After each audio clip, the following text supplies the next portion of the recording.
ريبيرو يطمئن على جاهزية لاعبيه الأهلي أمام غزل المحلة بتقسيمة قوية لإصلاح الأخطاء الدفاعية، ويمنح اللاعبين راحة غدا.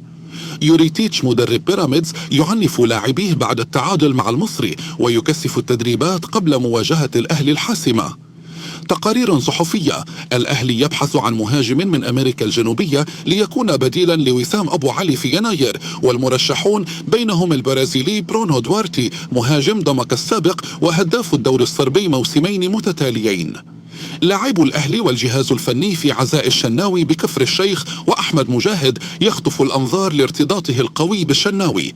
أحمد نبيل كوكا ينتقد الصحفيين بسبب التصوير المكثف في العزاء. مصدر بالأهلي: كليمنت مازي مهاجم يانجا عرض على النادي لكن لم تحدث مفاوضات. تقارير: قيصري سبور التركي مهتم بضم اليو ديانج. عمرو السولية يتألق مع سيراميكا ويسجل هدفا رائعا أمام إنبي، وجماهير الأهلي تهاجم طارق يحيى بسبب تصريحاته عن انتقال السولية.